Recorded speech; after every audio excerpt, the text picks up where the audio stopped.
Alors, pourquoi ce sujet aujourd'hui? Parce qu'on parle beaucoup de rénovation énergétique en copropriété et on a beaucoup de réglementations et autres qui ont été sorties et de cas qui sont connus, mais on parle peu souvent de la petite copropriété, alors que, je le rappelle rapidement, en France, la moitié des logements est en copropriété d'immeubles de moins de 20 lots. Ça fait énormément de logements et de personnes, et en plus, c'est pas parce que vous avez 20 lots que vous avez 20 logements, bien au contraire. À titre personnel, je suis syndic d'une petite copropriété où il y a 2 logements et 10 lots. Voilà. Et donc, en l'occurrence, vous imaginez que les conditions pour la rénovation énergétique de ce type de copropriété ne sont pas du tout les mêmes que celles des grosses. Alors, je passe sur les caractéristiques techniques des copropriétés en France. Effectivement, aujourd'hui, c'est difficile de savoir si on caractérise des copropriétés par nombre de lots, nombre de logements, nombre de mètres carrés, etc. Ce qui ne facilite pas la vie. Et on va rentrer tout de suite sur un aspect retour d'expérience pour les petites copropriétés, puisque effectivement l'Anse du Bain a déjà travaillé récemment et est en train de pousser des assemblées de copropriétaires, de petites copropriétés à rénover. Alors, oui, un petit rappel. Frédéric, pouvez-vous nous dire, vous, au sein de Coach CoPro, aujourd'hui, comment sont placées les petites copropriétés? Alors, excusez-moi. Du coup, c'est moi qui commence. Oui, alors peut-être un petit mot pour me présenter et dire d'où je parle. En fait, je travaille à l'Agence parisienne du climat, qui est ce qu'on appelle un espace France Rénov'. Donc, on est le service public de la rénovation énergétique. On est en contact tous les jours avec des habitants, et en l'occurrence des Parisiens, qui nous parlent d'économie d'énergie et de qu'est-ce qu'ils peuvent faire comme travaux chez eux. Nous, on se positionne en amont des acteurs de la rénovation, que sont les bureaux d'études, les architectes ou encore les entreprises. On est là plutôt pour mettre les gens sur les rails d'un projet. Et dans ce cadre-là, on a créé un outil qui s'appelle Coach CoPro, coachcopro.com, qui est en fait un centre de ressources dans lequel on retrouve tout ce qu'il faut pour avancer sur son projet de rénovation en copropriété.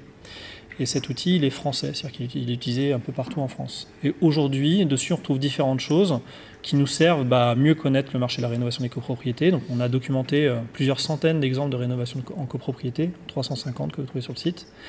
Et puis aujourd'hui, c'est 20 000 immeubles de copropriété qui sont en contact soit avec l'Agence parisienne du climat, soit nos collègues un peu partout en France. Alors, ils ne sont pas tous rénovés, ils n'ont pas tous porté leur projet de rénovation à bout.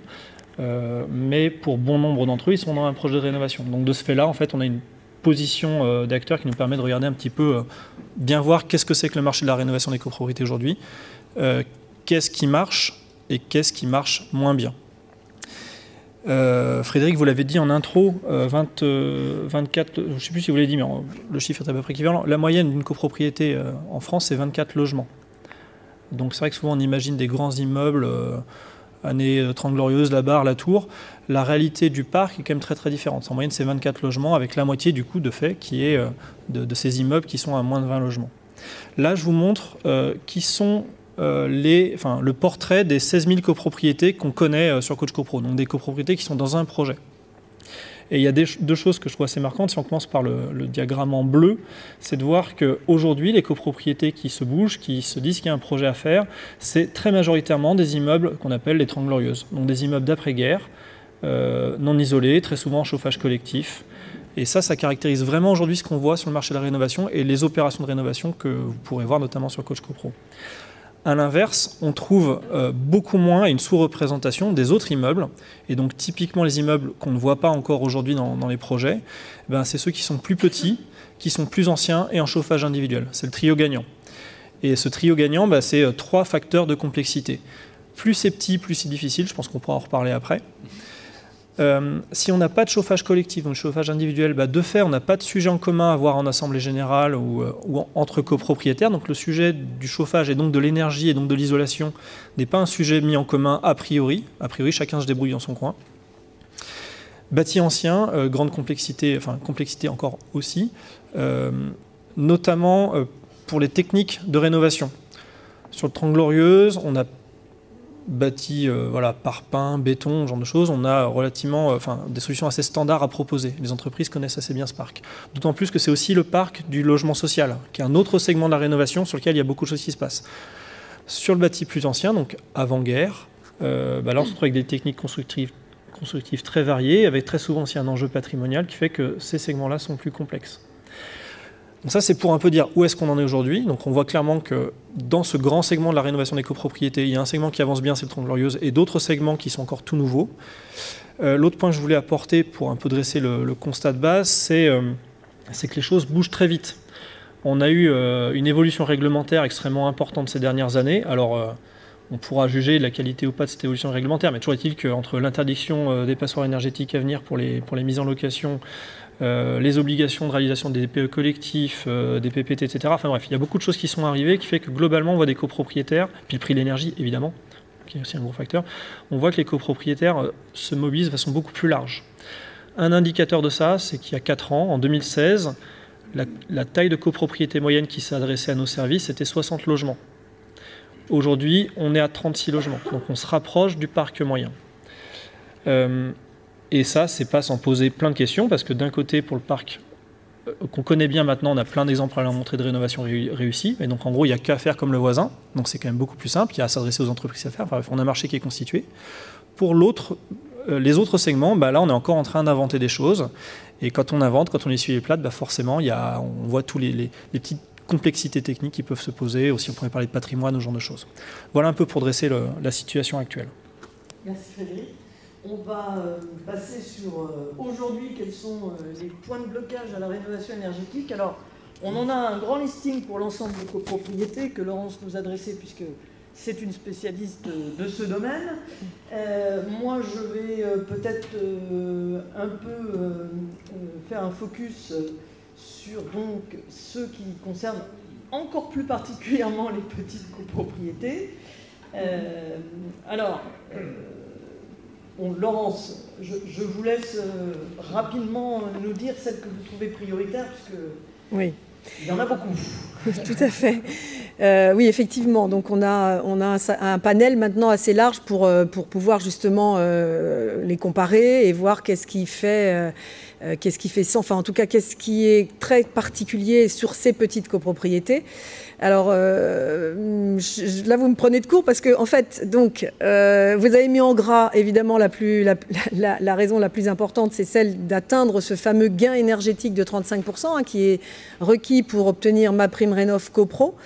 Donc ça, c'est compliqué parce que, Frédéric l'a dit, ce sont souvent plus des petits logements et du chauffage individuel, donc, et souvent électrique. Alors là, quand on a tout ça, effectivement, même quand on est dans une copropriété F ou G, voire E, des fois on n'arrive non seulement pas à atteindre les 35%, mais non plus à sortir de l'étiquette E. Et c'est quand même ce qu'on vise, c'est sortir à minima de cette étiquette E. D'autres choses aussi, évidemment, ce sont des copropriétés plus dégradées que la moyenne. Alors, je ne veux pas vous raconter tout le processus de dégradation d'une copropriété.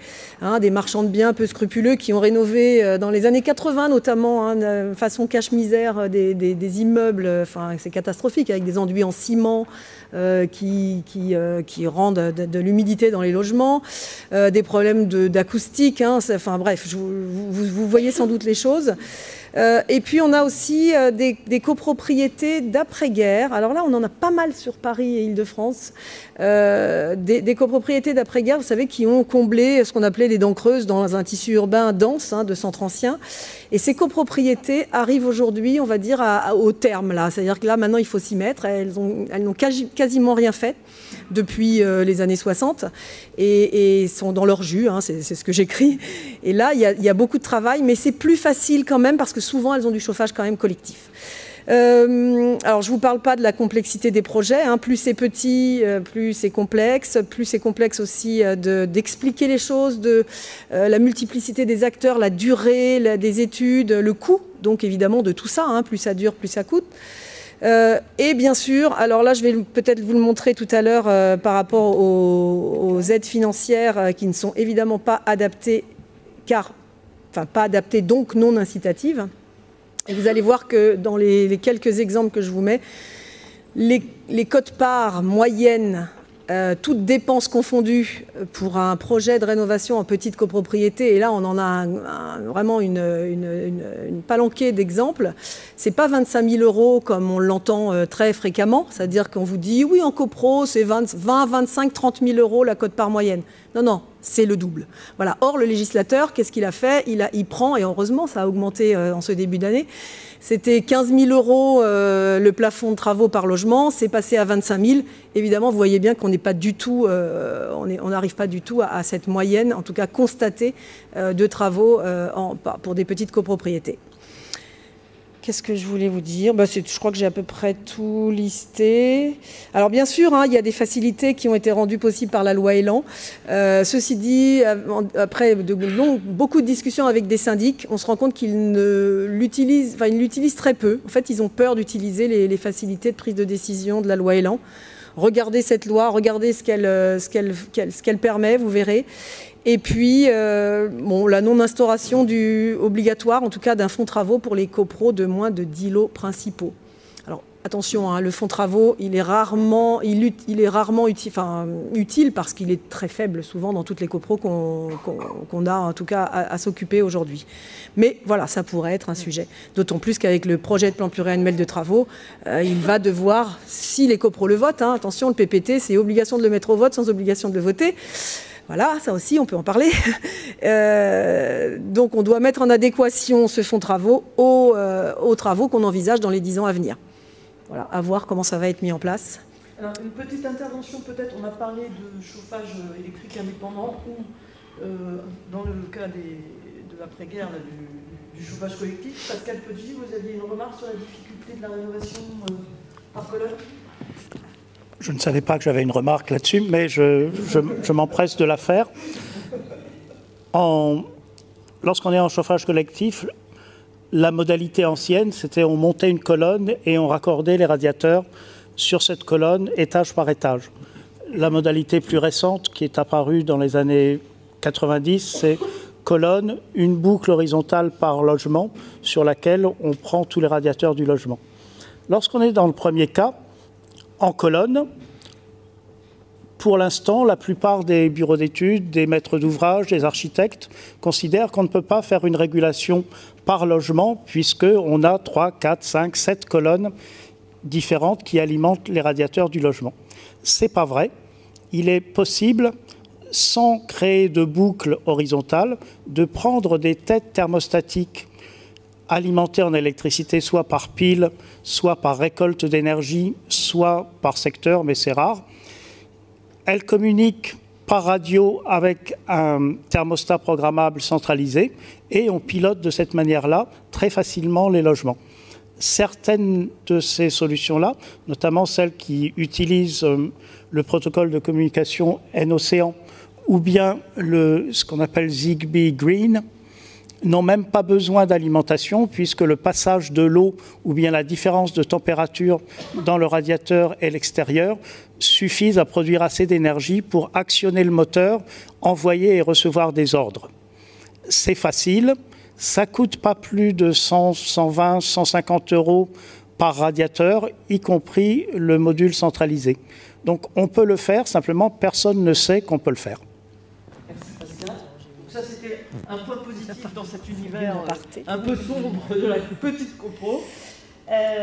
Oui, ce que je pouvais juste rajouter, c'est que humainement, socialement, je ne sais pas, vous le qualifiez comme vous voulez, il ne faut pas croire qu'en petite copropriété, les prises de décision sont plus faciles que dans les grandes. Vraiment, on se rend compte que les conflits sont souvent plus fréquents, on va dire.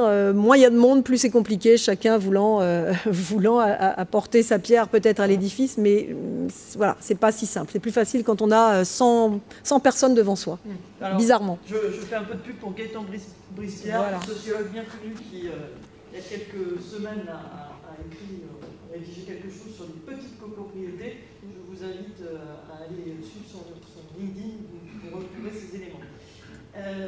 Un petit point, parce que effectivement les aides sont un critère important dans la rénovation et quelles solutions pour aider justement ces petites copropriétés dont les coûts sont plus élevés. Alors, à part le fait de parler d'empilement et de grande mouvance de ces aides, un petit mot peut-être, Frédéric? Ouais, alors on m'a demandé un exercice qui est impossible, qui est de dire expliquez-nous les aides. J'avais envie de répondre expliquez-nous l'architecture. Oui, c'est compliqué. Alors, la bonne nouvelle, c'est que c'est compliqué parce qu'il y en a des aides. Ce serait beaucoup plus simple s'il n'y en avait pas. Bien joué. Il y en a. La difficulté qu'on a, il y a deux choses en fait. C'est qu'on a un empilement d'aides parce qu'il y a plusieurs acteurs qui sont amenés à pouvoir subventionner l'acte de rénover, tant en phase travaux qu'en phase conception.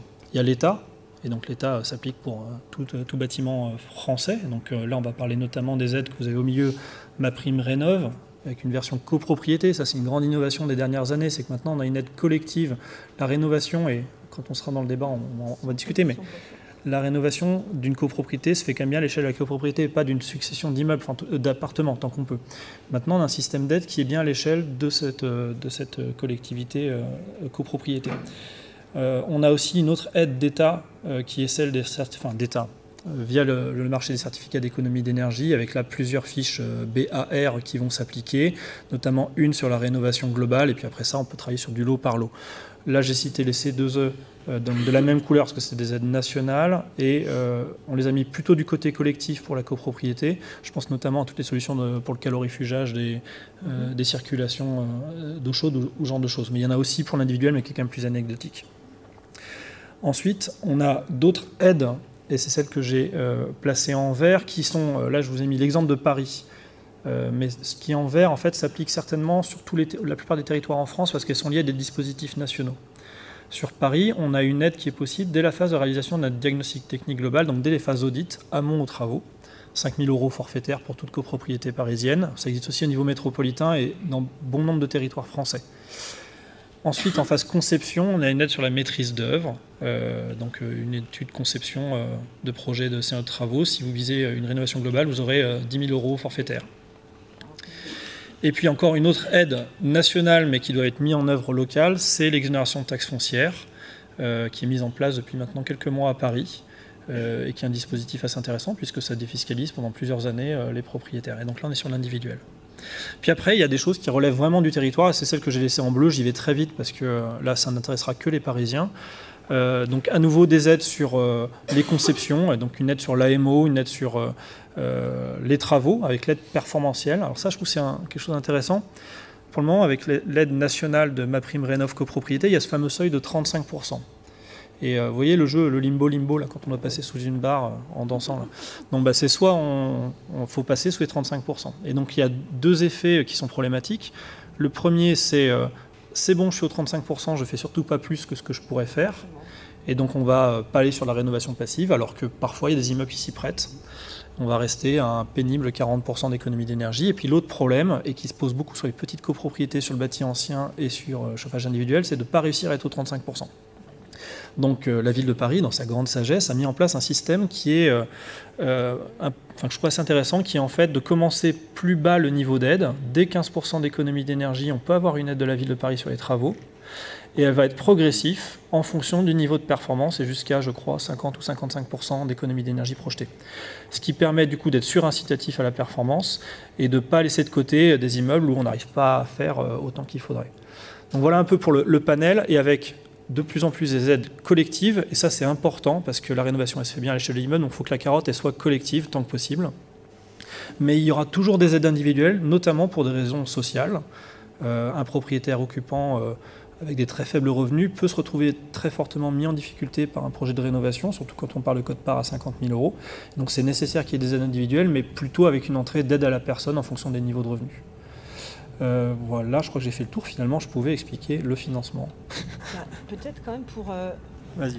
Oui, juste pour clarifier, enfin pas pour clarifier, mais pour permettre de casser une certaine croyance que j'entends au quotidien. Hein. Les aides collectives ne sont pas soumises à conditions de ressources. On est d'accord. En copropriété, tout le monde y a le droit. Alors, on vous passe le détail de la manière dont on calcule les choses, mais en revanche, les aides individuelles sont bien soumises à conditions de ressources. Voilà. Si vous retenez déjà ça, vous avez tout compris sur les aides. Et peut-être une chose aussi, c'est qu'il y a beaucoup de subventions, c'est dont on parle là, mais il y a aussi une offre bancaire qui est encore malheureusement bien trop peu présente. Et ça, c'est un lobbying qu'on essaie de faire dans les espaces France Rénov', dans les collectivités locales, il faut que les banques fassent leur travail de banque. Or, le client copropriété est encore très mal identifié comme un client chez les banques. Donc les dispositifs, vous les connaissez au moins de nom, éco-prêt taux zéro collectif, donc c'est un prêt collectif à taux zéro, comme son nom l'indique. Il peut y avoir d'autres types de prêts collectifs qui peuvent être proposés, on peut avoir l'équivalent en individuel. Et puis il y a une innovation encore assez récente qui s'appelle le prêt avance rénovation, qui me semble être extrêmement intéressante. L'idée, c'est de ne pas payer au moment où on a les travaux, mais de payer au moment où il y aura une transaction. Donc la somme empruntée, on paye dessus uniquement la banque, enfin les annuités, enfin on ne paye pas la somme empruntée, elle est juste défalquée de la transaction. Donc ça, c'est extrêmement intéressant pour tous les cas d'appartements achetés pour des durées assez limitées en grande ville. À Paris, c'est 8 ans en moyenne. Et du coup, on se met au taquet des niveaux d'emprunt, on ne peut plus emprunter. Bah là, l'idée, c'est juste que ça sera enlevé au moment de la transaction. Et c'est aussi extrêmement intéressant pour les personnes âgées qui sont très très inquiètes de ces sujets-là, et on peut les comprendre, qui pourraient se voir trouver une solution pour, au moment de la succession, avoir le retranchement de ces coûts-là. Mais malheureusement, ce n'est pas encore assez développé. Voilà. C'est peu connu, oui. Donc tout à l'heure, je vous disais que le souci, c'était d'atteindre les 35%. Alors il y a un sujet sur les travaux privatifs d'intérêt collectif qui génèrent des gains énergétiques, bien sûr, et qui peuvent être comptés dans le gain énergétique global. C'est difficile de faire voter une résolution comme ça, mais parfois, c'est la seule solution pour atteindre, voire dépasser les 35%. Donc loi Grenelle 2, hein, vous pourrez aller rechercher. Il est transmis le PowerPoint aux gens, enfin je sais pas. Donc vous pourrez aller rechercher. Donc c'est vraiment pour tous les travaux privatifs qui génèrent un gain énergétique. Donc les fenêtres, les portes, enfin les volets, l'ITI.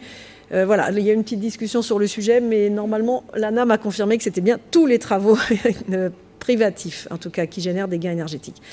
Voilà, donc ça a plein d'avantages parce que ça permet d'atteindre ce gain, mais ça permet aussi d'avoir des travaux plus harmonieux. Tout le monde va faire à peu près la même chose normalement. Ça permet d'avoir des économies d'échelle. Hein. On fait des commandes groupées.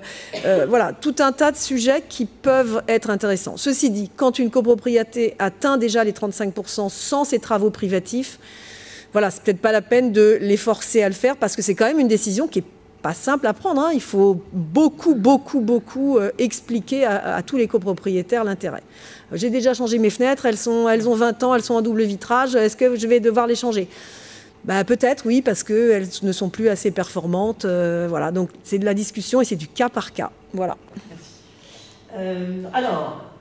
C'est pas parce que c'est compliqué qu'on ne peut pas le faire, et on peut même faire, puisqu'on est sur Place Verte, Victor, on peut même le faire en passif. Alors en effet, c'est possible de rénover des copropriétés en passif. Maintenant, aujourd'hui en France, il n'y a pas encore de copropriétés qui sont labellisées. Ou en tout cas, à ma connaissance, il n'y a pas de copropriété qui a été rénovée. Il y a de nombreux exemples cependant de collectifs en France et dans le monde. Là, c'est ce que vous voyez sur la slide.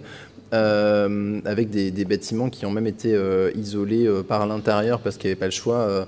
Je crois que le deuxième en haut, le deuxième en partant de la gauche, c'est à San Sebastián en Espagne. C'est une façade classée. Donc c'est même possible de faire ça avec de l'ITI. Après, effectivement, ça implique que la décision soit prise par la copropriété. Et à ma connaissance, ça n'a pas encore été fait en France. J'espère me tromper, je n'ai pas forcément toutes les infos. Mais en tout cas, il n'y a aucune difficulté particulière à atteindre le label en termes techniques et en termes thermiques. Pour moi, la difficulté est vraiment ailleurs. Alors, on est donc là sur notre partie Rex, à laquelle on tenait. Donc, de nouveau, Laurence, vous avez bien voulu nous faire une petite synthèse. Ah oui, vraiment. Du cas un peu typique. Oui, alors, donc des copros, là, 14 logements, 12 logements, années 50, 1960 et années 60, donc à Paris et en banlieue.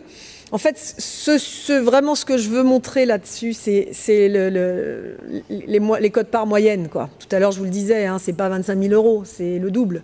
Hein, les cotes-parts moyennes, voilà, on est à largement 50, 40 pour l'une.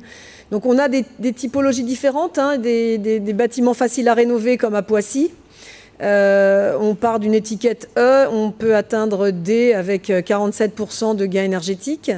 Mais 51 000 €, il n'y a pas de code par moyenne, il n'y a pas d'aide locale pour le coup. On est donc 13% total des aides sur toutes dépenses confondues, hein.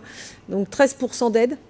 Alors là, le cas, une copro super motivée, quelques personnes âgées qui ont peur, donc ils vont mobiliser les prêts. On devrait le sortir. Là, dans 1965, la 14 logements dans le 14e, copro très riche, motivés aussi. Eux, ils vont le faire parce qu'il y a des moyens. Donc c'est très différent de celle de Poissy. Mais 26% d'aide. Bon, voilà. Est-ce que c'est incitatif? On part de E, on arrive à C, avec 50% de gain énergétique. Parce que chauffage fuel et que quand on change ça, tout de suite, ça fait bondir. Hein. Le gain est tout de suite favorable. À Montreuil, voilà, typique d'une maison rénovée par un marchand de biens, où les gens achètent, c'est tout propre, et en réalité, ça se dégrade très très vite, et pourtant rénové en 2000, et pareil, revendu en 2000. Alors oui, un investisseur locatif qui revend en 2017 à la découpe, hein, chacun de ses logements locatifs. Chauffage collectif et eau chaude individuelle. On part de E, on arrive à D. 37% difficile, hein, sur le scénario le plus ambitieux. Donc là, ça va être compliqué. Pas d'aide locale non plus, hein, on est à Montreuil. Il n'y a pas d'aide locale, je crois, dans ce secteur, parce que c'est pleine commune. Ouais, donc il n'y a plus rien. Voilà, 17% d'aide ACS ensemble. Ouais. Voilà. Et le dernier, donc dans le 18e, 14 logements également. Alors là, on est allé 2 fois au vote des travaux et 2 fois, ils ont refusé. Alors c'était l'année dernière, ma prime Rénov Copro était de 57 000 et là on pourrait atteindre les 87 000. Il faut que j'aille les recontacter pour voir. Mais 32% d'aide, mais Copro fragile. Alors bien sûr, il y a plus d'aide, il n'y a plus les C2E, mais il y a bien la prime ANA Copro fragile. Et malgré ça, compliqué. Hein. On part de E, on arrive à D. C'est vrai que je ne vous ai pas présenté de copro en G ou en F avant travaux, mais on en a aussi. Bon voilà, je sais pas, j'ai pris celles qui étaient les plus, peut-être les plus, voilà, les dernières qu'on avait étudiées. Donc tout ça n'est pas gagné, mais surtout, hein, retenez que ce plafond de travaux, en tout cas que MaPrimeRénov a mis un peu en modèle, ça colle pas du tout aux petites copropriétés. C'est largement plus. Et je ne vous parle pas des copros, on a des copros de 3 ou 4 logements, où là c'est 100 000 hein, chacun de travaux pour dépasser les 35 et atteindre une étiquette supérieure à E. Alors après c'est... Peut-être une petite remarque sur ça. Donc en effet, ça illustre bien en effet le réel qu'on a, et en effet sur les plus petites copropriétés ça monte encore plus haut. On a une autre difficulté vis-à-vis de ça, c'est de la communication auprès des copropriétaires. Bon nombre de propriétaires font souvent le choix d'être dans des petits immeubles avec l'idée que les charges seront plus faibles. Ce qui fait que c'est de la double douloureuse, quoi. C'est-à-dire que non seulement, c'est exactement l'inverse qui se passe. Et l'autre point aussi, c'est que très souvent, et ça c'est une raison des difficultés qu'on a avec les petites copropriétés, c'est que comme c'est petit, on a rarement des espaces communs et donc rarement une organisation pour. Donc en fait, la marche est beaucoup trop haute pour eux, qui sont habitués à ne rien, ou à faire le minimum en commun avec le minimum de charges au quotidien. Et d'un seul coup, c'est 2, 3, 4 fois plus cher que ce qui pourrait se poser sur un grand immeuble. Donc là encore, une double peine, quoi. Oui, alors effectivement, en tant que syndic d'une petite copropriété, on gère plutôt, dans ces cas-là, la copro comme une maison individuelle, avec finalement, effectivement, peu de charges, etc. Et puis, souvent, la priorité n'est pas donnée à ces travaux, mais à des travaux de base, parce que ce sont des immeubles anciens, et où on a plutôt des problèmes de structure, d'infiltration en cave, etc., qui sont déjà... Alors voilà, donc du coup, en bâti ancien, en plus, on a une dette technique, ça, je crois pas que tu l'aies tout à fait dit, Laurence, mais voilà, on a souvent ça, on a déjà des immeubles qui sont plutôt moins bien gérés que d'autres, et qui, de fait, ont du rattrapage. Il y a une dette technique sur des questions de structure, parfois, ça a été dit, question de midi, ou genre de choses. Et puisqu'on parle, effectivement... Non. Un commentaire? Non, moi, oui, ce que j'ai aussi, j'ai pas mis l'exemple parce que c'était 27 logements, mais on en a d'autres. C'est des copros qui arrivent, qui n'ont rien fait. Une copro de 1907 de mémoire n'a jamais rien fait. Donc chauffage fuel à vapeur. Là, je ne vous parle pas de la complexité. Voilà. Alors, ils vont voter le chauffage individuel. Tout le monde va passer à l'individuel. Et au pied du mur, toiture en fin de vie, zinc en fin de vie. Pan de bois sur le bâtiment arrière infiltrant, Oui, chaudière fuel évidemment en fin de vie. Et pendant qu'on fait le DTG, la cour qui s'effondre parce que les réseaux sont, ils sont dans leur jus, hein, ils ont l'âge qu'ils ont. Et là, on est à presque 2 millions d'euros pour 27 logements. Il faut, dans ces 4 urgences, il faut trouver le plus urgent du plus urgent. Voilà. Mais là, quand on leur dit, mais attendez, quand vous avez acheté, est-ce que vous êtes allé regarder? Vous savez, quand les gens achètent en copro, ils regardent la façade, le hall d'entrée, leur appartement. Personne ne va regarder dans quel état est le bâtiment. Alors, il paraît que ça change. On demande les 3 PV d'AG des 3 dernières années pour regarder quand même s'il y a des choses qui auraient été mises à l'AG. Ceci dit, c'est très rare. Donc, en fait, on n'achète pas un appartement comme on achète une maison individuelle où, pour le coup, là, on va bien regarder l'état du bâti. Et donc, les gens, quand ils vous parlent, non, mais vous vous rendez compte, on ne pourra jamais. Oui, d'accord, mais est-ce que vous vous rendez compte que quand vous avez acheté, vous n'avez pas regardé tout ça? Alors, attention, on n'est pas là pour donner des leçons aux gens. Hein. J'ai un peu un ton comme ça, mais désolée, mais je suis très consciente de ça et j'aime bien quand même faire ouvrir les yeux à ces gens qui sont riches, hein, qui ont acheté des appartements à 15 000 € le mètre carré quand même, hein, dans le 17e, les beaux quartiers là dont je vous parle. Et là, ils me disent, mais comment on va faire? On va devoir vendre, on va pas pouvoir. Oui, mais pourquoi vous n'avez pas regardé tout ça? Bon, c'est de l'humain, c'est du relationnel, voilà. Ah bah oui, ils sont au couteau sous la gorge. Et peut-être vont-ils devoir vendre, même s'ils ont les moyens, en tout cas s'ils sont, on peut dire, qualifiés d'assez riches. Alors, moi, je rappellerai aussi quand même un facteur par rapport à ça, hein, c'est que la fluidité du marché immobilier n'existe pas sur Paris, et que souvent, on est bien déjà content de trouver un appartement à acheter. Ce qui fait que, effectivement, même en étant... et en plus, on n'est pas du bâtiment, effectivement, on n'a pas forcément les réflexes dans la carte. On va un peu avancer parce qu'on a un double sujet et c'est un peu compliqué. On va se retrouver dans le fameux cas où, effectivement, la copropriété, éventuellement, ne va pas vouloir voter les travaux. Et puis, on a quand même, quand on est dans du centre ancien, un autre cas dont on va laisser parler Pascal, qui les adore en général, qui est que on doit, si on veut faire des travaux d'isolation d'extérieur, qui sont souvent la seule solution pour progresser au niveau de la copropriété dans son étiquette, eh bien, on se retrouve dans le domaine public, donc on a souvent des ABF. Pascal, un petit mot sur ce sujet que vous aimez? Vous avez remarqué que je suis là pour dire des méchancetés. Non, tout à l'heure, c'était une solution. Oui, c'était une solution. Alors, les ABF viennent de 1946. En 1993, ils ont été réunis avec un autre corps de l'État. Et ils ont en gros 3 missions. Conseiller le public et les collectivités territoriales en matière d'architecture, d'urbanisme, tout ça. Conserver le patrimoine. Et la 3e, qu'ils oublient toujours, c'est contribuer à l'amélioration des conditions de vie en ville. Ça, des clous. Surtout, le problème avec les ABF, c'est qu'ils sont chacun roitelets dans son royaume. C'est-à-dire que l'ABF, dans telle commune, va parfaitement accepter les Velux, pas de problème, mais l'ABF, dans la commune d'à côté, pour lui, le Velux, la fenêtre de toit, c'est l'anathème, va des rétro Satanas et tout ça. Donc, il n'y a pas de politique nationale, ce qui est assez gênant, puisqu'on ne saura jamais d'un endroit à l'autre comment on va être traité. En plus, ils ont chacun leur fixation. Et, troisièmement, ils se foutent complètement des lois successives qui ont été votées, en commençant par la loi sur la croissance verte de Madame Royal et tout ça. Ça leur est vraiment complètement égal. Le fait que telle loi dise que tous les bâtiments publics, à partir de telle date, devaient être à énergie positive, je suis un ABF. Ils sont en plus inamovibles. On ne fout pas dehors l'ABF, on attend qu'il s'en aille. Alors, pas nécessairement qu'il meure, parce que je suis beaucoup moins cruel que Victor.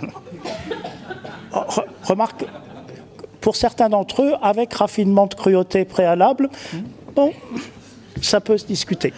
Mais le seul...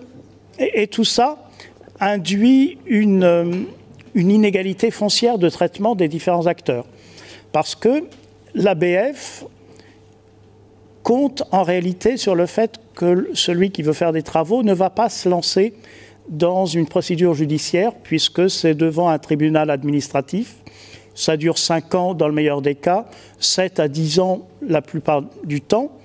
Et donc ne se lancent là-dedans que des gens très riches, dont par exemple l'entreprise, enfin une des entreprises a acheté la Samaritaine, il veut la refaire, dans un style qui n'a rien à voir avec le reste du quartier. L'ABF dit non. Ce monsieur et son entreprise font un procès. Et quand même, 12 ans plus tard, on se retrouve avec une façade en verre qui est assez jolie, mais qui n'a rien à voir. Et là, l'ABF a été battu parce qu'il s'est trouvé face à quelqu'un qui avait suffisamment de ressources juridiques et financières pour aller jusqu'au bout d'une procédure. Et on voit dans la plupart des grandes villes des maîtres d'ouvrages sociaux à Paris, à Bordeaux, à Rennes, qui disent « Ah ben non, moi, l'isolation par l'extérieur, non, je fais pas ça parce qu'il va falloir que j'obtienne l'autorisation de l'ABF. D'abord, il va dire non, si je fais un procès, j'en ai pour 4 ans. Donc, non, je fais pas ça, je fais autre chose. » C'est inacceptable. C'est tout à fait inacceptable.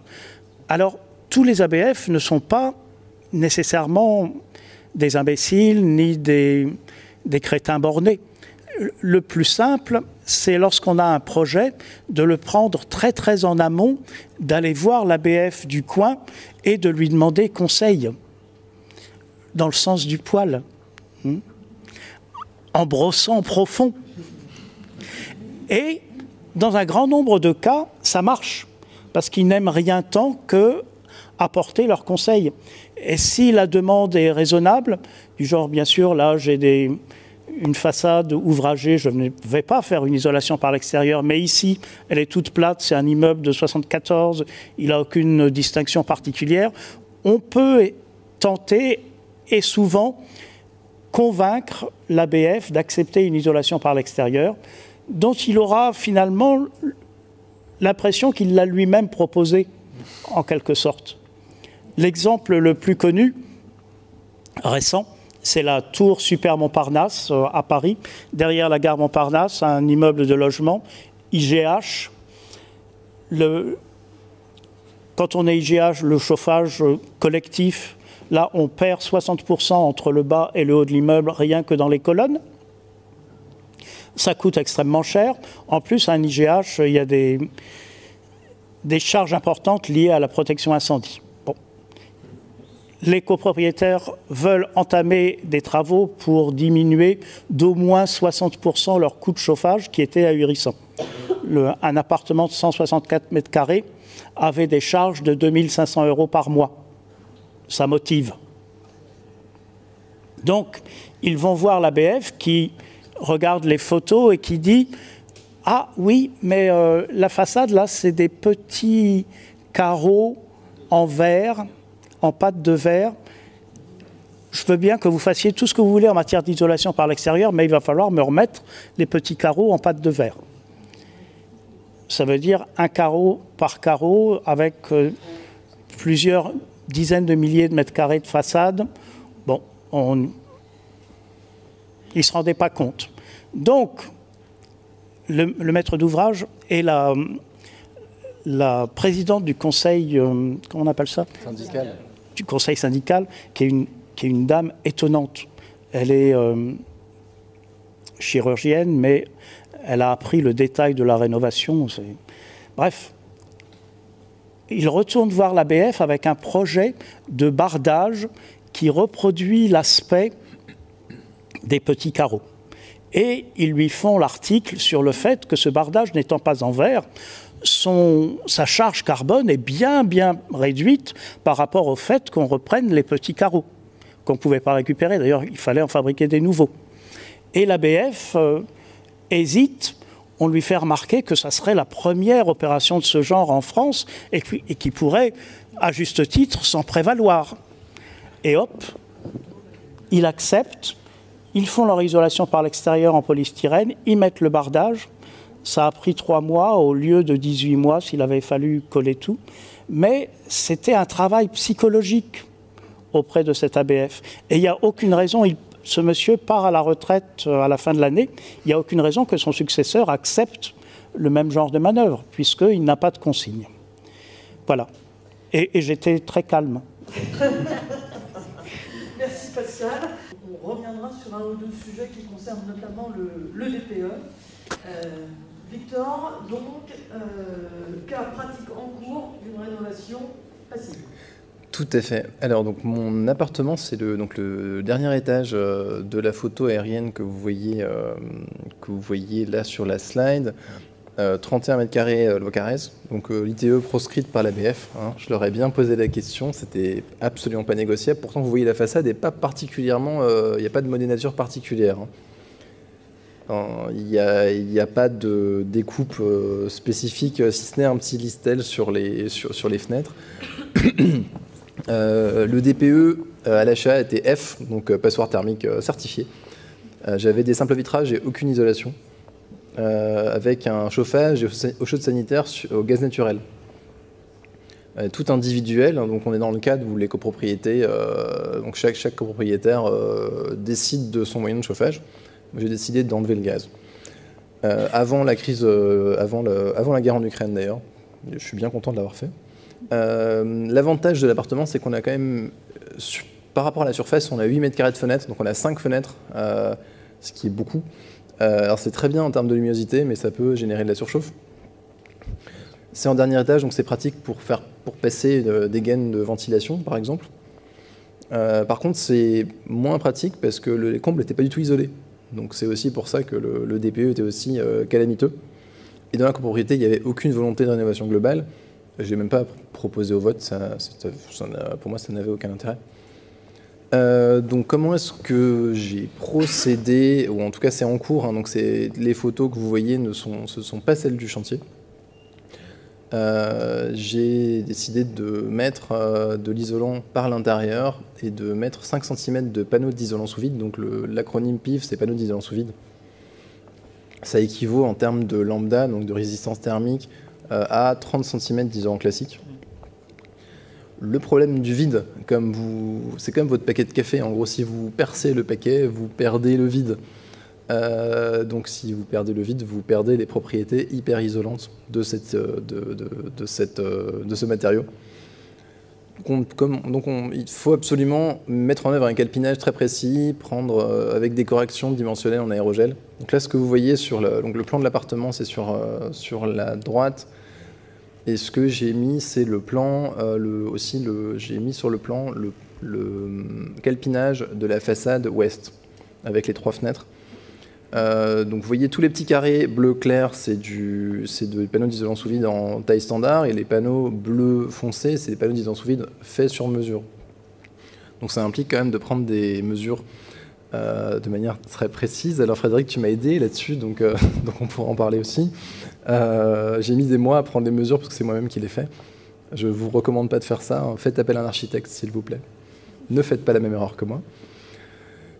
Pour gagner le plus, donc pour ne perdre le moins d'espace possible, j'ai décidé de coller ces panneaux d'isolant sous vide. Donc avec le genre de colle que vous voyez qui sert à coller de l'isolation par l'extérieur, la colle qui est en bas à gauche, et avec ensuite un placo collé dessus aussi. Alors je pense que ça ne respecte aucun DTU, vu que c'est chez moi, je fais ce que je veux, et ça m'est égal. C'était déjà assez compliqué comme ça, donc je ne me suis pas préoccupé de respecter les règles de construction. Donc j'ai pas mis de vide technique, parce qu'un vide technique, ça m'aurait fait perdre 10 cm au lieu de 5. Donc la perte totale de surface, elle est inférieure à 1,25 m². Donc après, j'attends que les travaux soient finis pour refaire la mesure, pour vraiment vérifier combien j'ai perdu. Et je vous dirai ça peut-être l'année prochaine. On a fait les joints entre les panneaux d'isolant sous vide avec une membrane hygrovariable, puisque les panneaux sont complètement étanches à la vapeur d'eau, au cas où il y avait des problèmes d'humidité pour que ça puisse quand même sortir par ces joints-là et par aussi de l'aérogel qui, lui, est perméable à la vapeur d'eau. Vu que c'est une rénovation qui est passive, j'ai souhaité que l'étanchéité à l'air soit contrôlée. Ça impliquait de rénover complètement le plancher et le plafond. Et étant donné que rien n'était droit, de toute manière, il fallait que je les refasse. Donc c'était aussi... j'ai fait d'une pierre deux coups.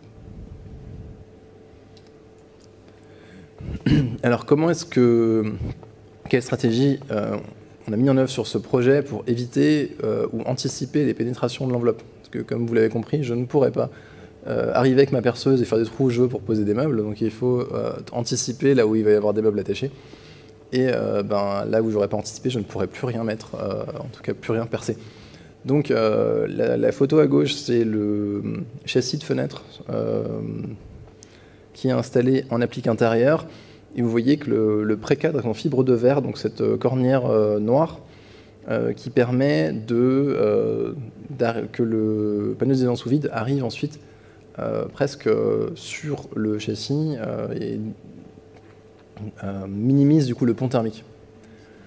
Ensuite, les accroches de meubles, on a utilisé des matériaux assez isolants. Donc le Cardine, c'est un matériau plastique, et l'aérogel qui est un matériau beaucoup plus cher et beaucoup plus isolant. Donc là, c'est ce que vous voyez à gauche. En vert fluo, c'est les panneaux d'isolation sous vide. En vert foncé, c'est le mur. Et le violet, c'est le matériau Cardine. Et l'aérogel, c'est cette petite bande bleu foncé. Donc c'est là-dessus qu'on va venir visser les meubles de cuisine, par exemple, les meubles de salle de bain. Ensuite, pour éviter de mettre l'électricité dans les murs, j'ai décidé de mettre les prises au sol, ce qui n'est pas du tout classique. Et les interrupteurs, encore une fois, pour éviter, puisqu'ils devaient être posés sur les mêmes murs, les murs qui étaient isolés, j'ai choisi des interrupteurs sans pile et sans fil, donc qui fonctionnent par radiofréquence. Donc tout ça a un coût qu'on va détailler ensuite. Voilà. Et encore, je pense, c'est un total que j'ai fait à grosse cote. Hein, puisque, comme vous l'avez compris, quand on fait de la rénovation, c'est de la rénovation globale. Donc là, j'ai pas mis la cuisine, la salle de bain. Par contre, je vous ai mis tout le tarif de main-d'œuvre parce que dans mon devis, c'était pas forcément divisé par l'eau. Donc à gauche, vous voyez le panneau d'isolation sous vide. J'ai ramené un échantillon et j'ai oublié de le descendre. Tant pis, c'est pas grave.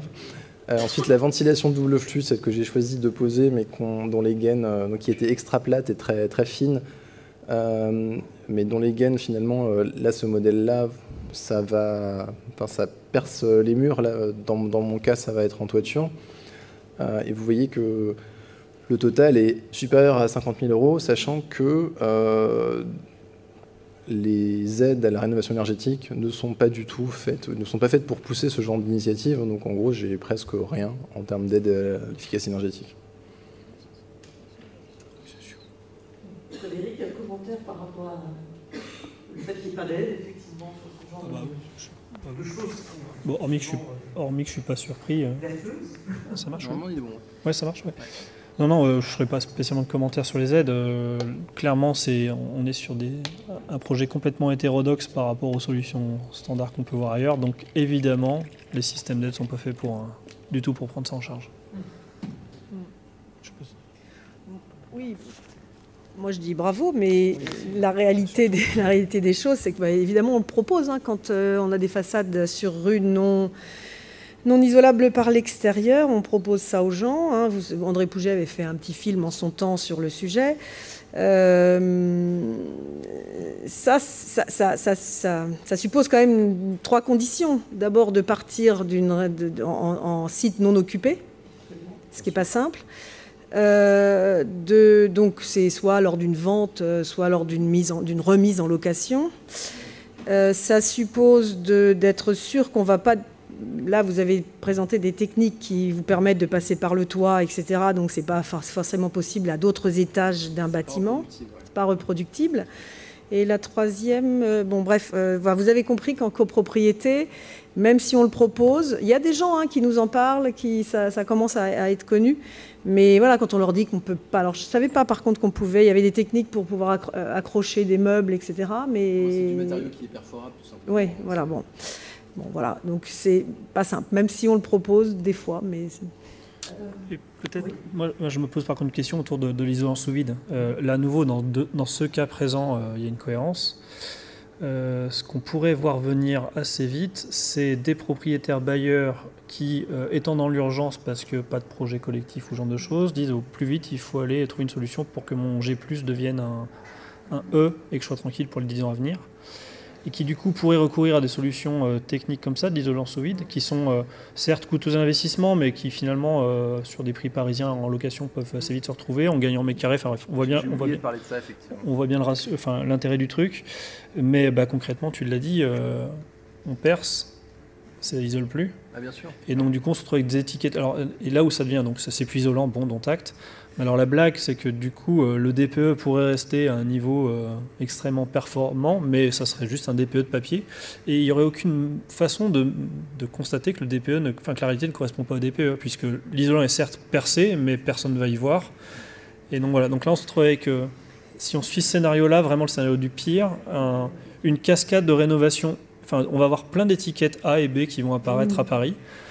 Mais qui seront complètement factices. Voilà. Enfin, donc là, ça m'inquiète un peu, comme vous pouvez le comprendre. Alors, il y a une question de Bassam. Voilà. Deux. Retour d'expérience, vous dites il est possible que la réalité ne corresponde plus au DPE. De toute façon, le DPE ne correspond pas du tout à la réalité. Oui, mais ça on est d'accord. Mais simplement, ça serait bien si, dans le temps, la théorie et le réel se rapprochent plutôt qu'ils continuent à s'éloigner encore plus. Il y avait une autre, voilà, une main qui s'est levée. Allez-y, je vous donne la parole après. Tu réponds sans doute. Merci. En fait, je me trouve dans une situation assez similaire à celui de Victor. On en a déjà parlé un petit peu.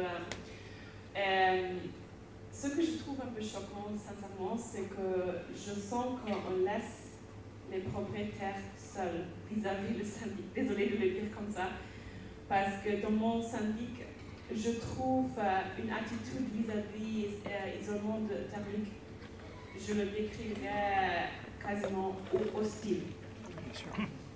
Vraiment. Et nous sommes dans un bâtiment vieux où quasiment tous les appartements ont des couverts thermiques. Ce n'est pas seulement le mien, nous sommes tous entre E et G. Donc c'est vraiment mauvais.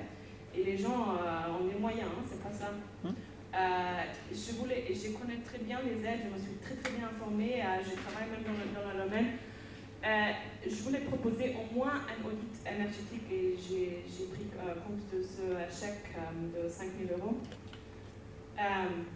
Et la réponse était l'audit énergétique, c'est une mafia, on ne va pas le faire. Donc, et même avec, il y avait un ravalement qui a été voté, j'ai poussé pour ajouter un isolant extérieur, au moins dans la courette où il n'y a pas de questions d'osmanien, AVF et tout ça. Et on m'a envoyé une réponse de l'architecte de 2 phrases que ça ne pouvait pas être fait à cause de la structure sans aucune autre raison. Donc vraiment, là je me demande, et je sais qu'on est... je l'ai tous les jours celle-là. Il faut, selon moi, il faut obliger le syndic et la copropriété de voter chaque année quelque chose en thermique. Il faut les obliger parce que sinon, ils ne vont pas le faire. C'est l'objet du PPPT, un peu. Il y a un moyen de EODF parce que sinon, vraiment, on laisse les propriétaires seuls.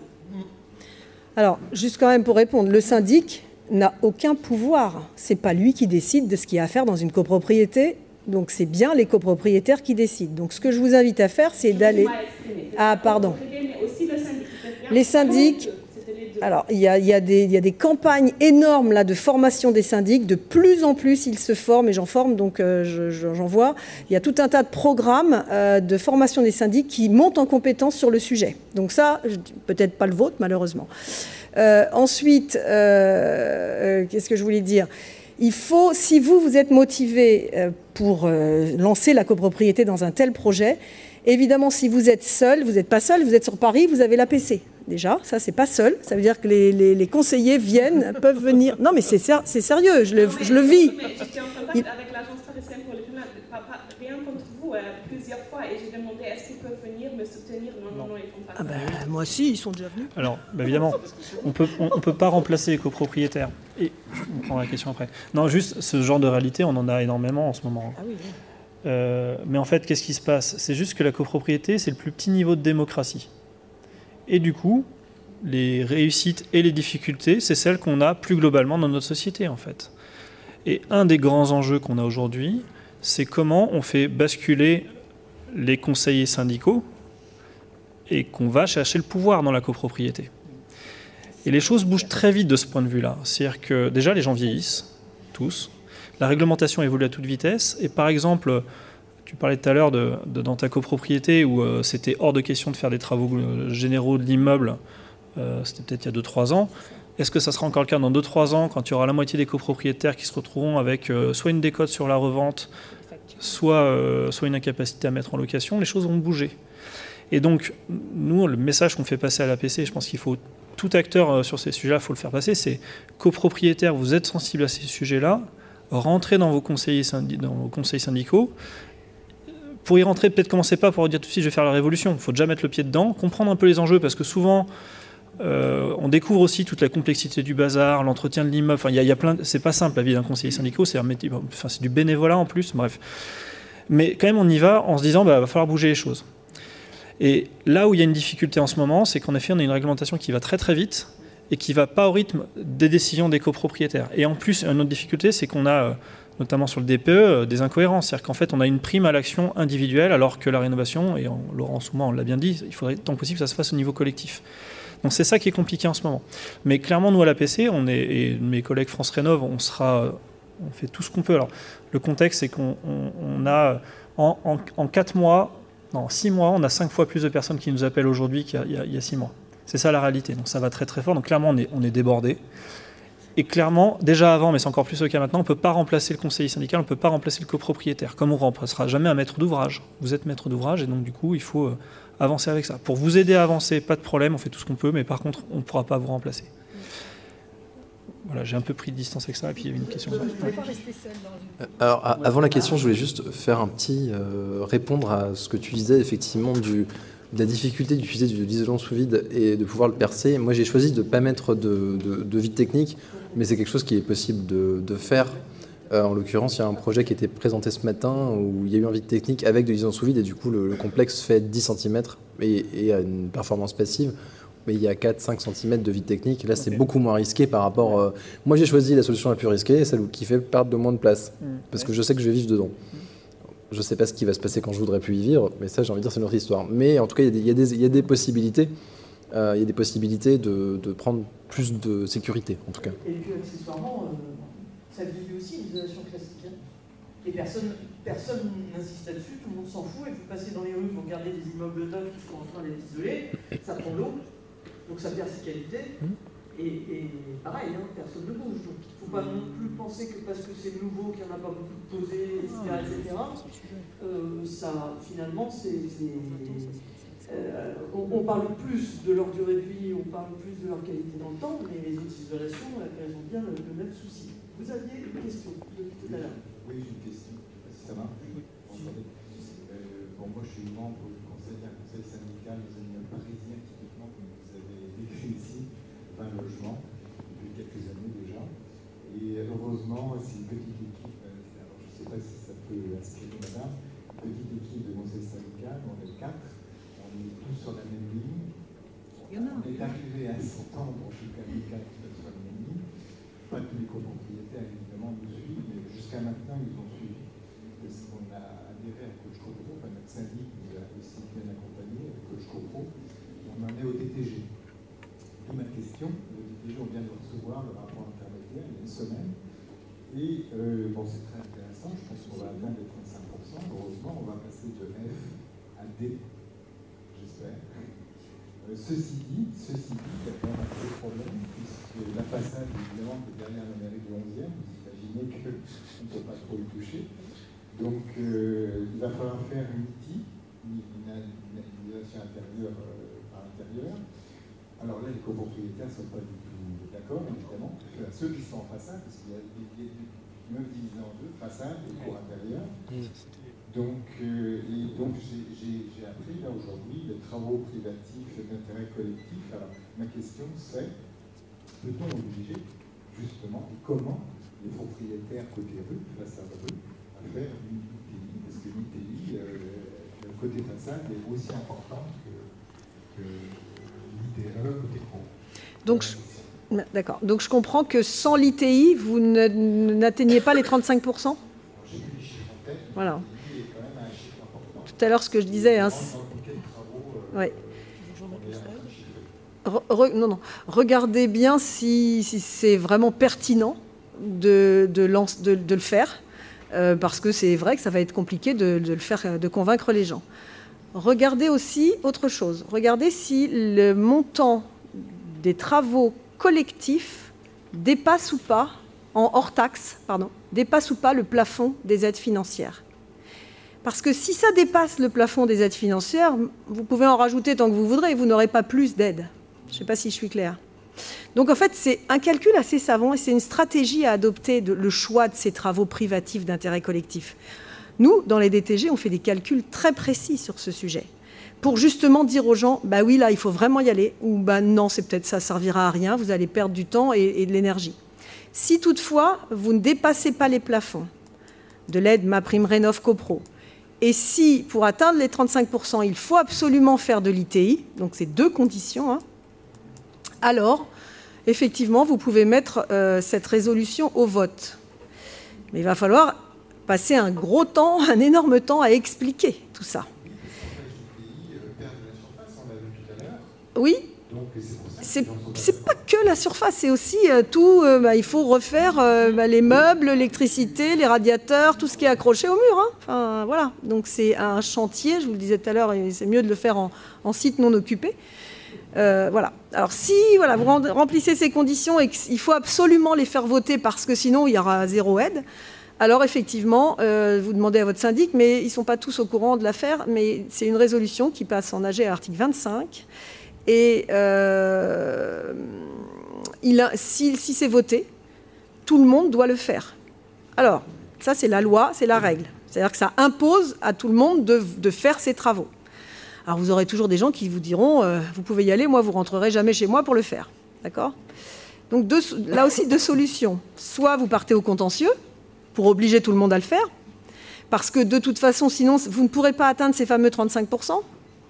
Soit si vous voyez qu'1 ou 2 logements, c'est pareil, pour ce que je dis là, ça vaut aussi pour les fenêtres ou autres travaux privatifs d'intérêt collectif. Donc, soit vous dites, bon, s'il n'y a qu'un logement vraiment où on n'arrivera jamais à le faire, on va laisser tomber. Et vous demandez au thermicien de recalculer, bon, s'il y a un logement où ça ne se fait pas. Je ne devrais pas vous le dire ça, hein, mais je vous le dis parce qu'il y a des fois des gens, on va partir au contentieux et j'en parle à tous les syndics. Hein. Une fois, j'ai un syndic qui m'a dit, oui, la copro m'a demandé de partir au contentieux parce qu'un des copropriétaires ne voulait pas changer ses fenêtres. C'était pour des fenêtres. Franchement, vous imaginez quand même le boulot, partir au contentieux pour obliger peut-être 1 ou 2 copropriétaires qui ne rentreraient pas qui ne voudraient pas appliquer cette résolution.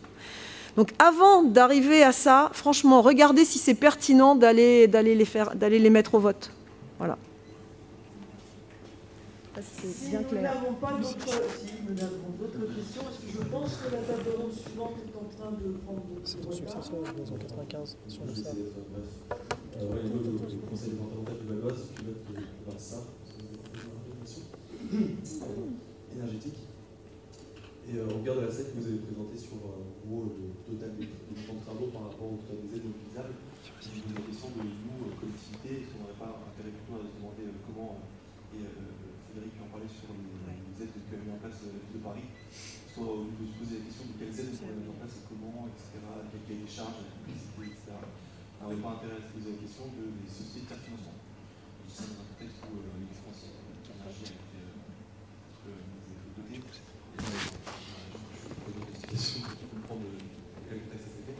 Mais non, vraiment de savoir votre avis en fait sur ces sociétés de tiers financement. Je ne veux pas forcément opposer aide financière et sociétés de tiers financement et ou prêt bancaire, etc. Mais tu as parlé aussi clairement de cette information. Est-ce que vraiment, concrètement, c'est mobilisé ou pas? Nous, de notre côté, je ne crois pas. Alors voilà, je veux savoir un peu votre avis sur la question pour venir en fait tout simplement apporter une solution financière adéquate à un problème qui est souvent celui de financement.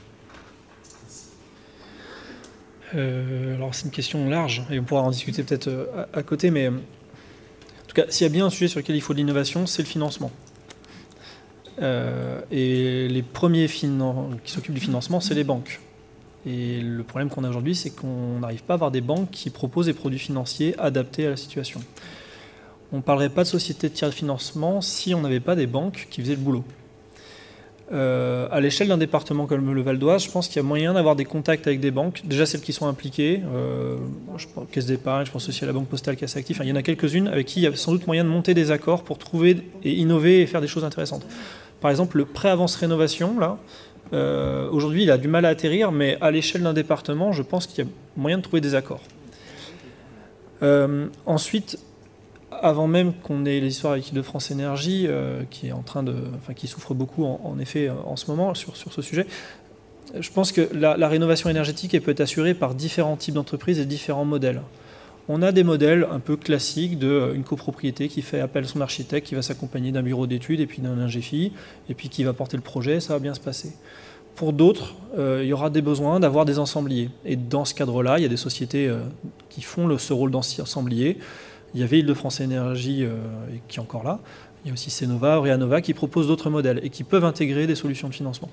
Donc, nous, ce qu'on croit à la PC sur ce sujet, c'est qu'il faut proposer différents formats d'offres qui vont correspondre à... enfin, voilà, ça fera une variété d'offres avec en face une variété de clientèle qui ira vers les uns ou vers les autres. Voilà pour une réponse rapide et peut-être pas assez détaillée, on pourra en discuter pour le reste. Peut-être la dernière. Oui, merci pour cette... Je ne sais pas si vous m'entendez. Moi, en fait, je m'interroge sur la... Je me demande si pour les petites copropriétés, on ne pourrait pas faire des campagnes mutualisées de copropriétés du même type, etc., des mêmes problématiques pour essayer de résoudre les mêmes questions en même temps, en tout cas d'impulser quelque chose. C'est vraiment une question que je me pose et peut-être que les collectivités pourraient faire ça. J'aimerais avoir votre avis là-dessus. Alors c'est sûr que... moi j'y crois pour une chose, c'est que les petites copropriétés, elles ont, dans un contexte du secteur du bâtiment qui est très tendu, elles n'arrivent pas à trouver d'entreprise. Et dès les phases de diagnostic technique global. Donc je pense que là en effet il y a quelque chose à inventer sur... on est 3 à 4 immeubles dans la même rue ou dans le même quartier et on lance une commande ensemble et ça intéresse plus les prestats qui vont voilà, un peu faire du groupement. Alors, une fois qu'on le dit, et ça semble presque une évidence de dire que c'est logique, mais après, il faut trouver le modèle. Déjà que c'est compliqué de prendre des décisions dans une copropriété, alors il faut prendre des décisions à 4 copropriétés les unes à côté des autres, avec des dates d'AG variées, etc. Donc là, il y a vraiment de l'innovation à faire. Pour tout vous dire, ça c'est ce qu'on est en train de tester à Paris sur le quartier de l'îlot 13, du côté de Glacière, où on a justement 7 copropriétés qui sont sur les mêmes enjeux, qui sont sur les mêmes temporalités, et on va essayer de faire le prototype de ça. Après, sur les phases chantier, ça va être nettement... Enfin, je doute de la capacité de trouver quelque chose de mutualisé, parce que ce qu'on économise peut-être sur une échelle, à faire plusieurs immeubles en même temps, sur les matériaux, sur le stockage, sur peut-être même la coordination du chantier, on risque certainement de le reperdre sur la complexité de coordination entre plusieurs maîtres d'ouvrage indépendants, qui n'ont pas le même rythme de décision. Donc... voilà. Une des choses sur lesquelles on essaie de pousser la ville de Paris en ce moment, c'est de raisonner non plus en pur groupement de maîtres d'ouvrage indépendants, mais plutôt d'essayer de créer une cohérence entre des travaux qui se feraient dans l'espace public et dans l'espace privé. L'idée étant dans ce cas-là de dire la ville, ça va être Beyrouth dans votre rue pendant 2 ans, parce qu'on refait la voirie, on installe le réseau de chaleur urbain. On vous incite à prévoir des chantiers sur vos immeubles en même temps. Et on vous aide pour ça. Ça existait, notamment, je pense j'étais étudiant à Grenoble il y a une dizaine d'années, et sur Grenoble, justement, quand il y a eu les travaux du tram, il y avait une OPA, donc un dispositif de subvention spécifique pour le ravalement des façades sur les grands boulevards où il y avait le chantier. Ça a créé après Murmure, qui est un dispositif café école, et du coup, là, il y a peut-être quelque chose à inventer. Mais c'est un sujet compliqué, et les solutions seront certainement dans la dentelle, et il n'y aura pas de choses toutes faites. Voilà.